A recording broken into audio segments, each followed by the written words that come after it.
합시다.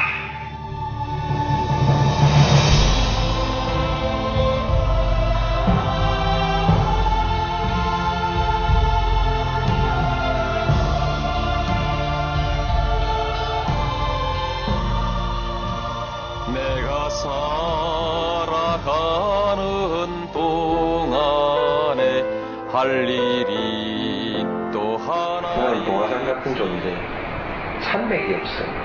이 동화산이 큰 산맥에 연결되어 있는 산맥이 아무것도 없고 딱 홀로서 있는 도출되어 있는 산.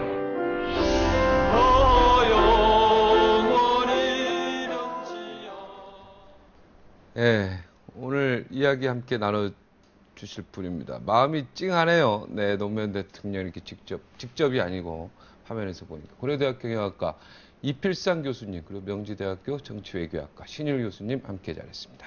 안녕하십니까? 예, 안녕하세요. 안녕하세요. 예, 안녕하세요. 예. 마음이 찡하네요. 네. 예. 네. 노래, 노무현 대통령의 육성이거든요. 네. 네, 저 노래 딱 들으니.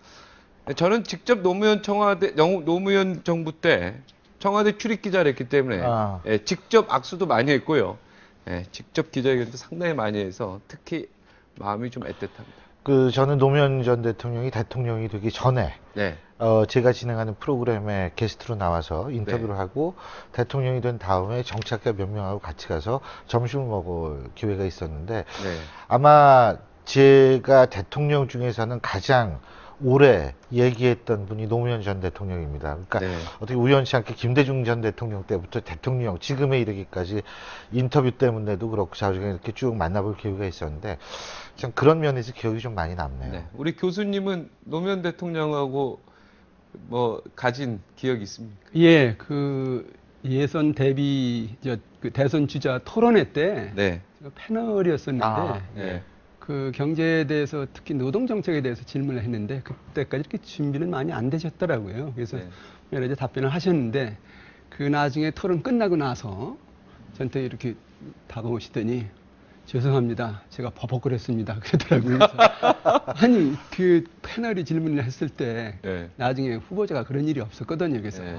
이건 참 다른 정치인이다. 그런 걸 확실히 그때 느꼈어요. 제가요 짜증나가지고, 예. 청와대에 가서 점심을 먹는데 딱 한 가지 말씀드릴 게 있는 게 기억이 남는 게 그때 누군지는 얘기 안 하겠습니다. 근데 어떤 정치학자들 그분이 원래 굉장히 직선적이시고 네. 좀 순진하세요. 근데 이분이 갑자기 그러는 거예요.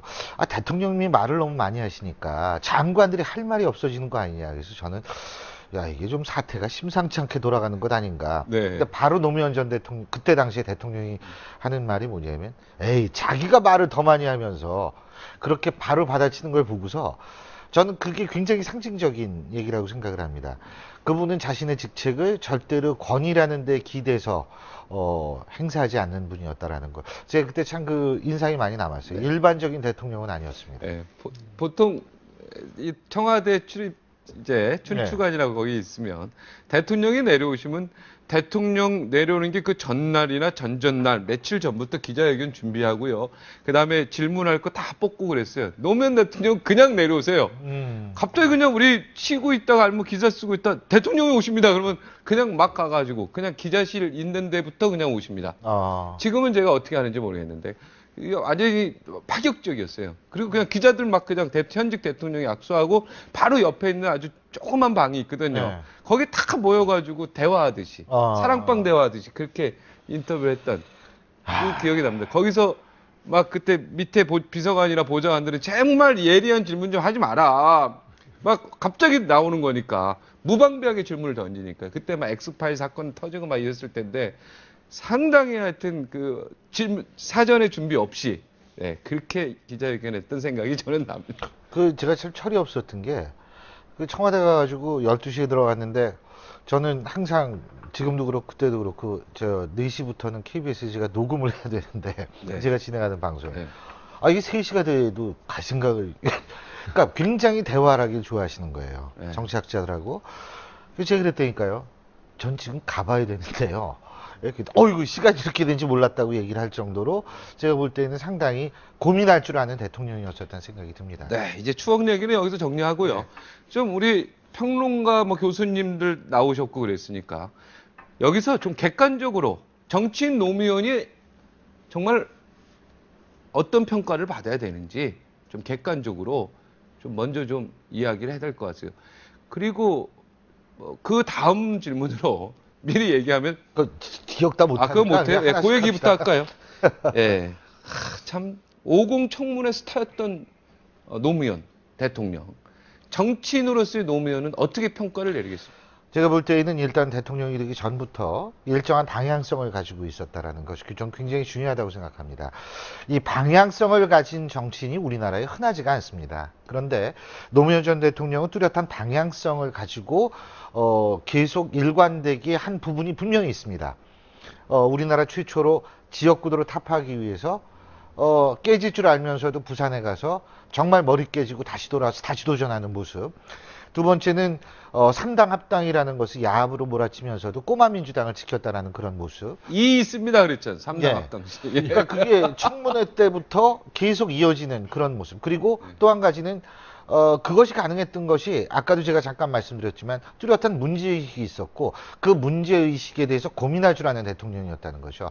저는 바로 그 부분 때문에 지금 노무현 전 대통령에 대해서 오히려 더 재평가가 후하게 이루어지는 것 아닌가라는 생각을 합니다. 왜? 대비 효과 때문에요. 지금 정권을 담당하고 있는 대통령과 노무현 전 대통령을 비교했을 때 과연 어떻게 보일까요? 그거는 여러분의 판단에 맡기지만 저는 개인적으로 그렇게 생각합니다. 정말 고민할 줄 알았던 사람이다. 물론 그 고민에 성공하지 못했습니다. 하지만 우리는 그 사람이 고민을 했기 때문에 그 고민하는 모습을 그리워하고 있다고 생각합니다. 이명박 대통령도 고민은 하겠죠. 예. 네. 다른 쪽에 고민할 수 네, 있겠죠. 다른 쪽에 교수님들. 성공하지 못했다 이렇게 말씀하셨는데요. 그 노무현 대통령이 대통령을 했다는 사실 자체가 큰 어떤 성과가 아닌가 하는 생각도 드는데 네. 저는 그 노무현 대통령은 우리 세대의 아픔이 나온 정치 혁명가였다. 그런 어떤 평가를 내리고 싶은데요. 이유가 두 가지입니다. 첫 번째 이유는 돈과 권력에 짓눌린 노동자와 서민들의 로망이었다는 겁니다. 노무현 대통령이. 사실 이 고소성장을 하면서 많은 서민과 노동자들이 나도 노력하면 부자가 될 수 있다. 나도 노력하면 신분을 바꿀 수 있다. 나도 노력하면 사회 지도자가 될 수 있다. 이런 희망을 품고 살았는데 그것이 점점 좌절로 바뀌었다는 겁니다. 그런 상태에서 노무현 대통령은 정말 가난하게 태어났습니다. 그리고 대학도 못 갔습니다. 그러면서 사법시험에 합격해서 변호사가 되고 국회의원이 됐습니다. 정말로 가능하지 않은 일을 이뤄냈기 때문에 일반 서민들로서는 정말 젊은이들로서는 저 사람이구나 해가지고 열광을 했다는 거예요. 네. 그런데 이런 어떤 사람이 결국은 그 국민의 가슴을 뚫은 이런 그 민주정의 투사가 됐다 하는 얘기인데 아까 50 청문회 때 뭐 돈 내던지기도 하고 이의 있습니다. 뭐 손도 들고 했습니다만은 그 당시에 우리 사회는 독재 정치, 독점 재벌, 그 다음에 부정부패 이런 것이 얼룩진 아주 어두운 사회였습니다. 이런 상태에서 3당 야합이라는 것이 결국 기득권 정치권이 다시 재집권을 하려는 그건 정말 그 야합이었다는 것이거든요. 네. 근데 그것에 대해서 다른 정치인들은 어떻게든지 한몫 끼워가지고 자신도 거기 한 구성원이 되려고 노력했지 그걸 거부하고 혼자 자기 길을 가려고 하는 사람은 거의 없었다는 건데 이분은 이거 이유 있습니다. 내던지고 그거 거부하고 혼자 고난의 길을 걸었다.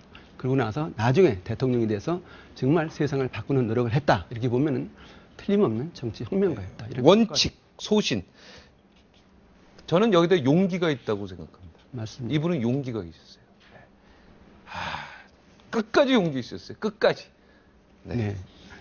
지금 이 말씀을 안 하는데 우리 교수님한테 경제 이야기 좀 하고 싶어요. 네. 제가 깜짝 놀랐습니다. 오늘 이거 자료 준비하면서요. 여러 가지 도표를 보니까요. 지표는 좋았죠. 노무현 대통령 때 경제가 아주 좋았다고만요. 보니까. 네. 좀 그 이야기 좀 해주세요. 예, 경제를 망쳤다 이렇게 평가를 받는 노무현 정부 때 경제 성적이 경제를 살렸다 이렇게 평가를 하는 이명박 정부의 경제 성적표보다 훨씬 더 좋습니다. 노무현 대통령의 경제 성적이 훨씬 좋다 이거죠. 네. 우선 경제 성장률을 보면요. 네, 경제 성장률 보겠습니다. 연평균 4.3%였는데 네. 이명박 정부의 평균 경제 성장률은 2.9%입니다. 그다음 물가는 그 당시에 2.9%인데 최근에는 3.9%입니다. 아, 국민 1인당 소득은 노무현 정부 때 11.1% 증가했는데요. 예. 이명박 정부 때는 마이너스 1.4% 소비자 감소했습니다. 물가 지금 표가 나오는데 물가도 노무현 대통령 2.9, 그다음 여기 지금 현재 이명박 전 3.9. 예. 그다음에 국가 종합주가지수 볼까요? 네. 그때도 뭐 주가 지수가 굉장히 빠른 속도로 올랐죠. 예. 네. 근데 1000포인트가 올랐습니다. 임기 시작할 때보다. 예, 근데 이 종합 지가 지수라는 것은 네. 뭐 이제 투자들의 어떤 그 행태라든가 자금의 수급에 따라 결정되는 거니까 경제 정책의 성과다 이렇게 보기는 어렵습니다만 네. 그때 결코 나쁘지 않았다. 네. 이번에 경제 살렸다 가는데 이번보다 결코 좋았다. 오히려 좋았다 이런 데 평가를 제가 받았습니다. 교수님께 한 가지 질문이 하나 있는데 네. 예. 1인당 명목 국민소득 보십시오. 근데 왜 그때 그럼 일반 국민들은 경제가 안 좋다고 그게 비교를 못 해가지고 그냥 그렇게 느꼈던 네. 모양이죠. 아닙니다. 그 당시에는 뭐 경제 지표가 좋은 데는 이제 두 가지 이유가 있었는데 첫 번째 이유는 뭐냐면은 세계 경제 흐름이 이 팽창 기조였다는 겁니다. 그 당시에 전 세계 국가가 금리를 낮추면서 경제를 살리자라는 그런 어떤 여건이었었는데 그러다 보니까 우리나라가 수출을 많이 하면서 성장을 할 수 있는 그런 국제 경제 여건이 됐다는 것이 첫 번째 이유고요. 두 번째는 외환위기를 거치면서 우리나라 기업들이 엄청난 구조조정을 했습니다. 그때 물론 근로자들의 많은 고통이 있었죠. 구조조정을 하고 나니까 국제 경쟁력이 굉장히 높아졌다는 거예요. 이런 상태에서 노무현 정부가 들어서면서 무슨 뭐 반시장 정책이다, 분배 정책이다 이런 정책을 피긴 했습니다만은 크게 보면은 그런 경제 여건을 이용하는 합리적인 경제 정책을 폈다는 것이죠. 그래서 그것을 거꾸로 거슬리지는 않았다는 겁니다. 예. 그래서 오히려 기회를 잘 활용하는 그런 정책이 됐다는 그러니까 얘기인데 아무리 그렇게 주어져도 활용을 못하면 소용이 없는 거 아니겠어요? 그럽니다. 그렇습니다. 그러니까 노무현 전 대통령 때 경제가 어찌됐든 운영을 잘했다 이런 결론을 내릴 수 있네요. 지금보다는. 최소한 이제 합리적으로 했다. 그래서 근데 합리적으로 했다. 경제 정책을 잘 펴서 뭐 그런 따기보다는 그때 경제 여건이 상당히 좋은 상태였다. 뭐 이렇게 네. 볼 수도 있고요. 근데 어떤 경제 정책이 낙제감은 아니었다 이렇게 평가를 내릴 수 네. 있다는 것인데 네. 중요한 사실은 그때 정부 정책 중에서 여러 정책이 그 인위적인 분배 정책에는 인식이 굉장히 강했다는 겁니다. 네. 그 대표적인 정책이 이제 부동산 투기가 일어나니까 네. 어떻게든지 그것을 잡아야 된다 하면서 종합 부동산세를 도입했는데 세금을 막 매겨. 예, 그 당시에 결국 이제 세금 폭탄이다 그런 어떤 비난을 많이 받았죠. 근데 그때 접근이 어떤 시장 논리나 경제 논리가 아니라 지금 우리나라 보니까 일부 계층이 부동산을 집중 소유하고 있다. 네. 투기 이익을 독점하고 있다. 그래서 만약에 2%에 해당되는 그 집부자들에 대해서 세금을 더 늘리면은 98%의 사람들이 혜택을 볼 수 있다. 이래가지고 국민을 이렇게 양편으로 나눠서 이쪽 사람들을 뺏어서 이쪽 준다. 그런 어떤 식으로 정책을 피니까 이게 결국 이제 반발이 일어나고 이제 비난이 이제 쏟아질 수밖에 근데 없었던 그 것이고요. 세금이라는 건 원래 이쪽에서 빼고 저쪽으로 주는 분배 기능이 있는 것 아닙니까? 우리가 물론 인프라도 만들고 이런 여러 가지 일을 하지만 세금이라는 것이 양극화를 줄일 수 있는 중요한 또 도구이죠. 수단 좋습니다. 아닙니까? 그 조세의 그죠? 그 소득 재분배 기능이 예. 굉장히 중요합니다. 예. 근데 조세 정책을 펼 때 아주 중요한 것이 그것이 급진적으로 어느 순간에 정치적인 논리에 따라서 벼랑간을 올려서 너는 더 내야 된다는 것은 일종의 그냥 뺏어서 준다는 그런 느낌을 준다는 거예요. 그래서 그 누진세율을 점차 높여가면서 수용할 수 있는 범위 내에서 그다음에 설득을 시켜가면서 조세 정책을 써야지 무조건 당신네들은 돈 많아 그러니까 내놔야 되겠어 이런 식의 논리는 굉장히 위험하다는 것이죠. 그 당시에는 하여튼 경제를 말아먹은, 경제를 우리가 속된 말로 깽판친 노무현 대통령이 이렇게 얘기했지만 지금 와서 보면 합리적인 경제 정책을 했다. 이렇게 결론을 내리겠습니다. 그리고 그때 당시에 경제가 국제적인 여러 가지 좋은 상황도 있었지만 지금보다도 훨씬 좋았다. 네, 이렇게 이야기를 하면은 우리가 그 당시 경제 말아먹은 노무현 대통령이 이렇게 얘기한 거는 분명히 여기서 정정을 해야 되겠습니다. 그죠? 근데 저는 사실 그게 증폭된 측면도 있었다는 거죠. 그러니까 잘하고 있었는데 그렇지 않다라고 생각하는 게 증폭된 이유가 뭐냐면 아까 교수님께서도 잠깐 말씀을 하셨습니다만 사실 저는 노무현 대통령의 가장 큰 고민은 뭐냐면 본인이 평생 비주류를 살아왔다는 그래서 이 비주류 아까 그 서민들의 아픔, 서민들의 로망이라고 말씀하셨는데 뒤집어서 얘기한다면 그것은 뭐냐면 항상 기득권이 아니었기 때문에 박탈감을 갖고 살아가는 인생이라는 것이 어떠한 것이라는 걸 너무나 잘 알았다는 거예요. 그래서 그 기득권을 어떻게 하면 바꿔볼까를 저는 생각을 했던, 그래서 거기에 대해서 고민을 했던 대통령이라고 생각을 하거든요. 물론 기득권을 가진 사람의 입장에서 볼 때에는 아주 불편하고 아주 좋지 못하고 아주 싫은 대통령이지만, 하지만 90% 이상을 차지하는 일반 사람들의 입장에서 볼 때에는 한 번쯤은 시도를 해볼 만한 그런 거라고 생각했을 수 있다라는 거죠. 네. 예를 들면 세종시로 천도를 한다든지 이러한 것도 저는 전부 그러한 거라고 생각을 하는데, 문제는 그러한 과정에서 그것이 성공하지 못했던 것은 역시 우리나라 기득권이 얼만큼 견고한 것인가, 그리고 실제로 아까 지표와 사람들이 실제로 다르게 생각했던 그러한 측면, 이러한 것들도 일정 부분 전 기득권의 저항과 관련이 있는 것 아닌가라는 생각을 했습니다. 네. 근데 그거에 대해서 예. 결국 노무현 대통령이 기득권층에게 반발할 수 있는 빌미를 준 것에 대해서는 글쎄요. 조금 반성할 필요가 있습니다. 예. 일단 어떤 정책을 펴도 한나라의 대통령이면 다 끌어안고 이러니까 이렇게 해보자라고 설득을 시켜야 되는데, 일단 당신네들은 너무 많이 가졌다, 내놔라, 이런 어떤 의식 속에서 보이지 않게 기득권층에 대한 저주 심리가 있었다는 거예요. 네. 그다음에 그 사람들이 당연히 반발하면서 이게 어떻게 일국의 대통령이 할 일이냐, 이렇게 이제 반발을 했다는 것이고요. 근데 두 번째는 표현 방법이 너무 정직하고요, 너무 직선적이고요, 너무 냉소적이었어요. 네. 그러니까 그래도 대통령이 나도 국민인데 열심히 일했는데 나도 정당하게 돈 벌었는데 왜 나한테 이렇게 냉소적이냐, 나한테 비판적이냐, 왜 이렇게 날 미워하느냐, 이런 어떤 의식이 생겼다는 것이거든요. 이제 그런 시기로 나오니까 결국 기득권층이 반발할 수밖에 없었고 더 이제 그게 확산됐다, 자, 이렇게 이제 볼 수 그 질문을 조금 더 드리겠습니다. 이라크 파병 노무현 대통령이 통과시켰죠. 네. 한미 FTA 추진한 게 강력하게 끝까지 도와달라고 한나라당에 애걸복걸한 게 노무현 대통령입니다. 그리고 지금 문제가 되고 있는 제주도 해군기지. 네. 이것도 사실은 노무현 대통령이 강력한 국방개혁 추진하는데 그 한 안이었습니다. 그리고 남북관계 14선언. 이런 것들이 어떻게 보면 진보한테도 욕을 먹었고요, 또 보수한테도 욕을 먹는, 사실은 철저하게 이명박 대통령이 지금 실용주의, 실용정부라고 하는데 사실상 실용주의에서 나온 거 아니겠습니까? 어떻게 네. 생각하십니까? 일단은 노무현 정부 처음 출범하면서 그 저소득층 또는 소외계층 이런 사람들을 위해서 분배 정책을 쓰겠다, 이런 어떤 입장 내지는 기조가 나왔었거든요.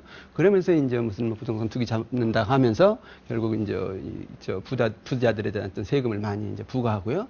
그다음에 이제 일단은 수도권의 모든 권력과 부가 집중되어 있다, 그래서 그것을 일단 분산시켜야 된다 하면서 이제 수도 옮긴다 해서 세종시 이제 내놓고, 그 다음에 뭐 혁신도시다, 기업도시다 이런 거 많이 이제 제시를 했죠.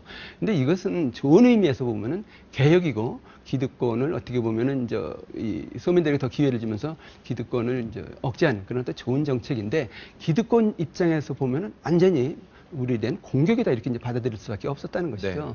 근데 그럼에도 불구하고 설득을 하면서 소통을 하면서 해야 되는데 그냥 증오하면서 정책을 폈다. 이래서 처음에는 진보계층 입장에서 보면 야, 우리 대통령이다, 우리를 위해서 정말 개혁적인 조치를 한다 해서 굉장히 박수갈채를 보냈죠.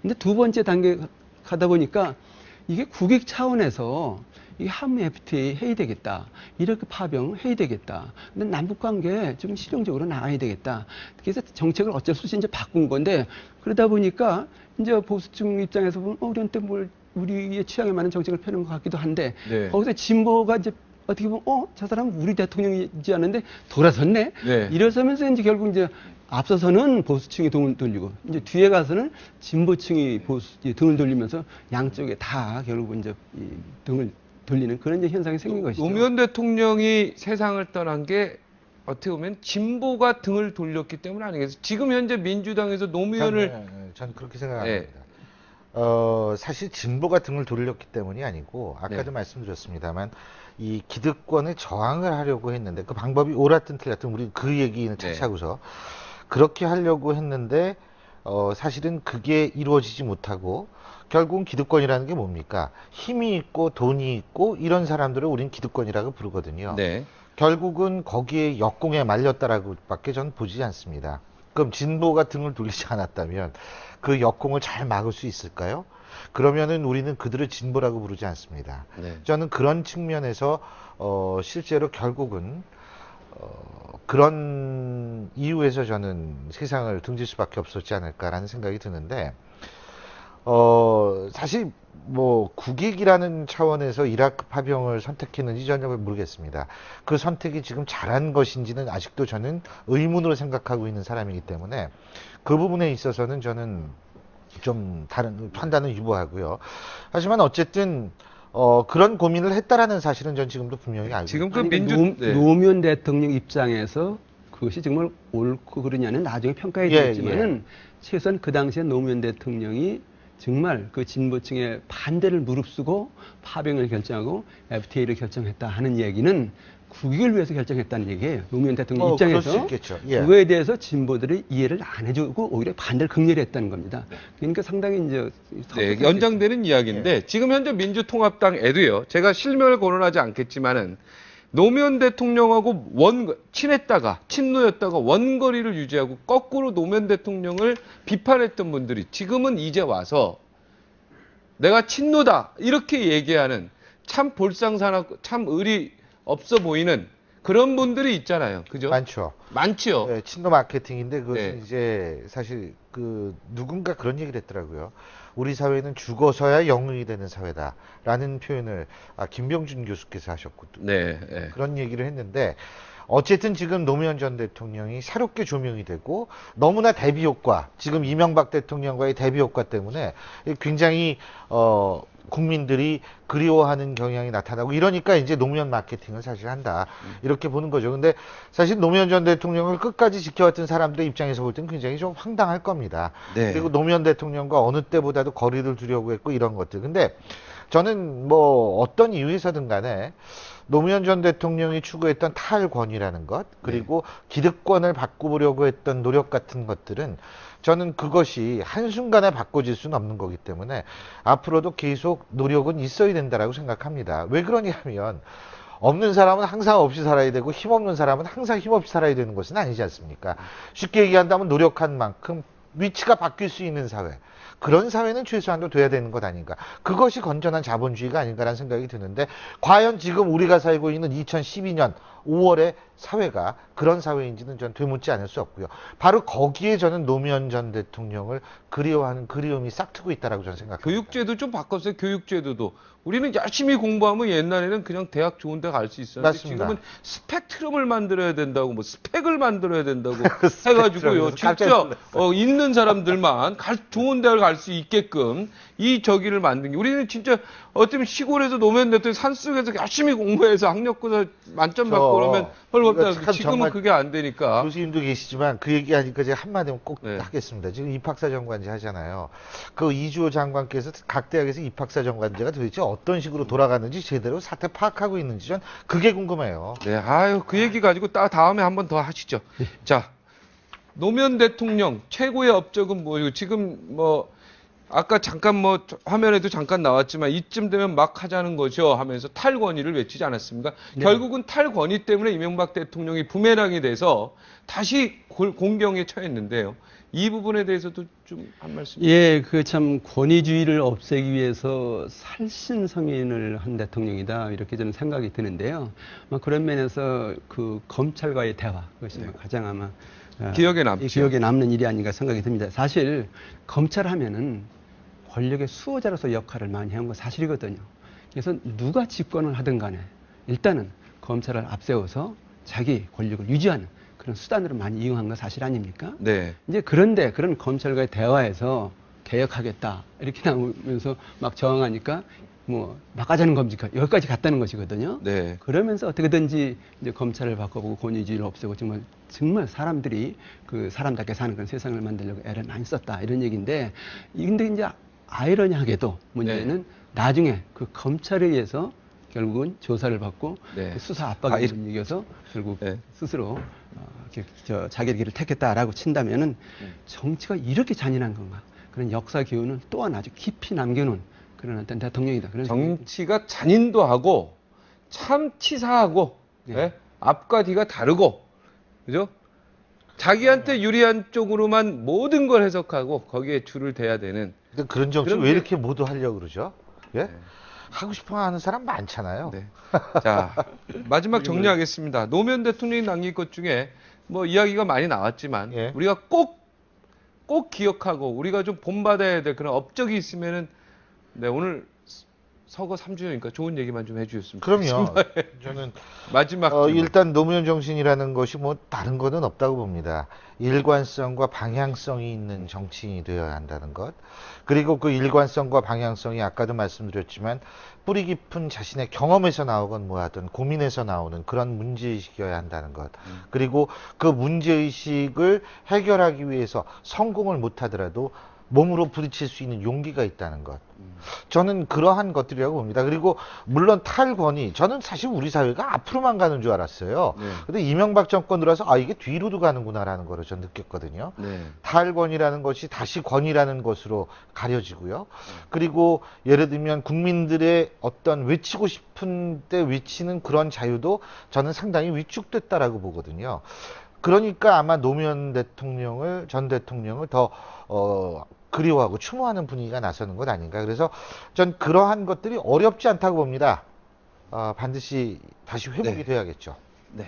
우리 교수님 예, 소개해 주십시오. 우선 그 노무현 대통령은 민주주의의 힘과 희망을 국민에게 가슴에 새겨졌다 이렇게 생각이 되는데 국민 경선제 그 아마 이그 역전승. 환희 지금도 아마 우리 예. 기억할 수 있을 겁니다. 네. 결국 그걸 통해서 민주주의가 이렇게까지 발전할 수 있구나 하는 무한한 가능성을 보여줬다.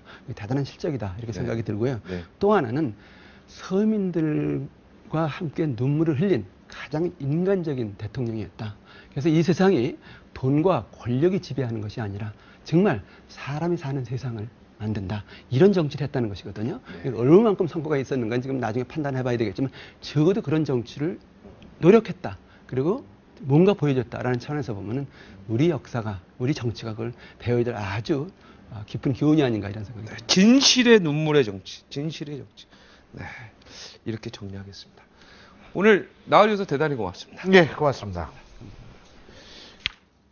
바보 노무현이란 별명을 얻고도 좋아했던 바보 대통령. 노무현 대통령을 감상적으로 네, 우리가 추도하고 추억하고 나아가 이것을 정략적으로 이용하려는 정치 세력은 이제 그만 멈추었으면 좋겠습니다. 노무현의 나라 사랑의 진실을 소중히 했으면 좋겠습니다. 네, 쾌돌한마 여기서 물러가겠습니다. 시청해주셔서 고맙습니다.